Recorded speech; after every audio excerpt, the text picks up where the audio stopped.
মে 2026। 7 দশকের রাজনৈতিক ইতিহাস যেন হঠাৎ করেই পূর্ণ বৃত্ত সম্পূর্ণ করল। বাংলার মসনদে এমন এক রাজনৈতিক শক্তির উত্থান, যার বীজ রোপণ হয়েছিল 1951 সালে কলকাতার এক বাঙালির হাত ধরে। কিন্তু প্রশ্ন হল, আজকের পশ্চিমবঙ্গ আদৌ কি থাকত যদি সেই মানুষটি না থাকতেন?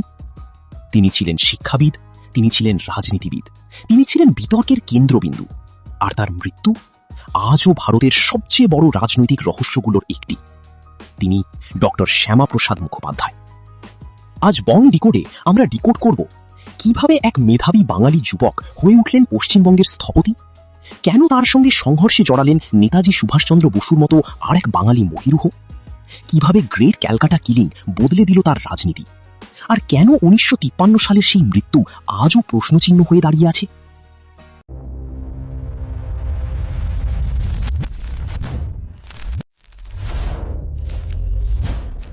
15 ডিসেম্বর 1901 দক্ষিণ কলকাতার ভবানীপুরে জন্ম নিল এক শিশু, যার রক্তে বইছিল বাংলার নবজাগরণের উত্তরাধিকার।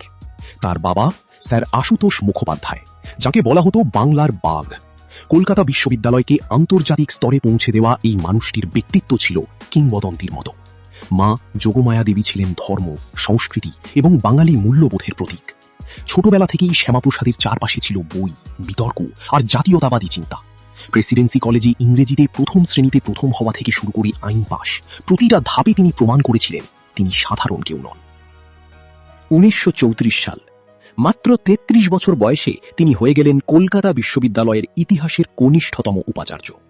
ডিকোড করলে দেখা যায়, তিনি শুধু প্রশাসক ছিলেন না, তিনি ছিলেন শিক্ষা ব্যবস্থার বিদ্রোহী সংস্কারক। তিনি বাংলা ভাষাকে উচ্চশিক্ষায় প্রতিষ্ঠিত করার লড়াই শুরু করেন।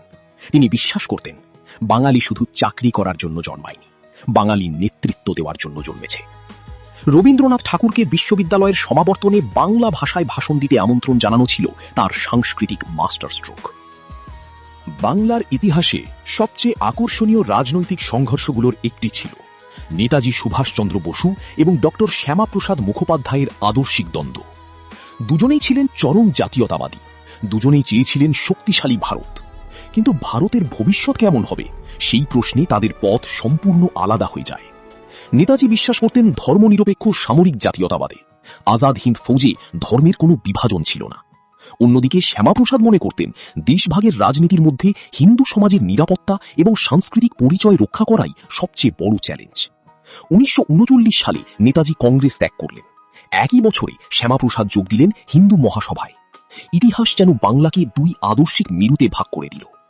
সবচেয়ে বড় প্রশ্ন হল, যদি নেতাজি 1945-এর পর ফিরে আসতেন, তাহলে কি বাংলার রাজনীতি সম্পূর্ণ অন্যরকম হতো? 16 আগস্ট 1946 কলকাতা পরিণত হল নরকে। মুসলিম লীগের ডিরেক্ট অ্যাকশন ডে এর পর শহর জুড়ে শুরু হল ভয়াবহ সাম্প্রদায়িক সংঘর্ষ। 4 দিনের মধ্যে হাজার হাজার মানুষ মারা গেল। রাস্তা ভরে গেল মৃতদেহে। জ্বলতে লাগলো বাজার, দোকান, বাড়ি। এই ঘটনায় ইতিহাসে পরিচিত দ্য গ্রেট ক্যালকাটা কিলিং নামে। ডিকোড করলে দেখা যায়, এই ঘটনায় শ্যামাপ্রসাদ মুখোপাধ্যায়ের রাজনীতিকে স্থায়ীভাবে বদলে দেয়। তিনি বিশ্বাস করতে শুরু করেন, যদি দেশ ভাগ হয়, তাহলে হিন্দু সংখ্যাগরিষ্ঠ পশ্চিমবঙ্গকে ভারতের অংশ করতেই হবে। অনেক ইতিহাসবিদ মনে করেন, গ্রেট ক্যালকাটা কিলিং না হলে হয়তো আজকের পশ্চিমবঙ্গের জন্মই হতো না। দেশভাগ যখন প্রায় নিশ্চিত, তখন শ্যামাপ্রসাদ এক কঠিন সিদ্ধান্ত নিলেন। তিনি বললেন, যদি ধর্মের ভিত্তিতে দেশ ভাগ হয়, তাহলে বাংলাও ভাগ হবে। তার যুক্তি ছিল পরিষ্কার, কলকাতা এবং পশ্চিমবঙ্গকে ভারতের অংশ না করা হলে লক্ষ লক্ষ হিন্দুর ভবিষ্যৎ বিপদের মুখে পড়বে। এই দাবির জন্য তাকে আজও কেউ নায়ক বলেন, কেউ বিভাজনের রাজনীতির মুখ বলে সমালোচনা করেন। কিন্তু একটি সত্য অস্বীকার করা কঠিন, শ্যামাপ্রসাদ না থাকলে হয়তো কলকাতা আজ ভারতের অংশ থাকত না। স্বাধীন ভারতের প্রথম শিল্পমন্ত্রী ছিলেন শ্যামাপ্রসাদ মুখোপাধ্যায়। কিন্তু 1950 সালে নেহেরু লিয়াকত চুক্তির বিরোধিতা করে তিনি মন্ত্রিসভা ত্যাগ করেন। ডিকোড করলে দেখা যায়, স্বাধীন ভারতের ইতিহাসে তিনিই প্রথম মন্ত্রী যিনি আদর্শের জন্য ক্ষমতা ছাড়েন। 1951 সালে জন্ম হল ভারতীয় জনসংঘের, যা পরবর্তীতে রূপ নেয় ভারতীয় জনতা পার্টি বা বিজেপিতে। 1953 সাল, এক দেশে দুই নিশান চলবে না, এই স্লোগান নিয়ে তিনি পারমিট ছাড়াই কাশ্মীরে প্রবেশ করেন। তাকে গ্রেপ্তার করা হয়।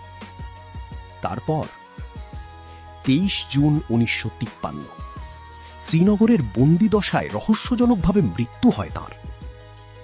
সবচেয়ে বড় বিতর্ক হল, কেন পূর্ণাঙ্গ তদন্ত হল না? কেন ময়না তদন্ত নিয়ে প্রশ্ন উঠেছিল? কেন তার মা যোগমায়া দেবীর বিচার চাওয়া উপেক্ষিত হল?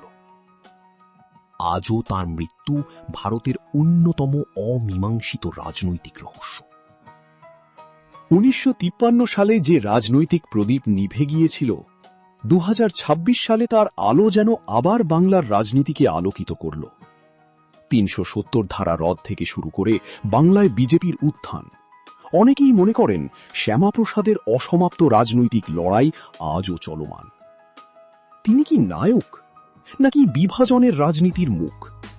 সেই উত্তর হয়তো ইতিহাসের কাছেই রয়ে যাবে। কিন্তু একটি বিষয় নিশ্চিত, ডক্টর শ্যামাপ্রসাদ মুখোপাধ্যায় ছাড়া আধুনিক পশ্চিমবঙ্গের ইতিহাস কল্পনা করা অসম্ভব। আপনাদের কি মনে হয়, তার মৃত্যুর পুনর্তদন্ত হওয়া উচিত? কমেন্টে জানান। আর ইতিহাসের অজানা সত্য ডিকোড করতে সাবস্ক্রাইব করুন বং ডিকোড। ধন্যবাদ।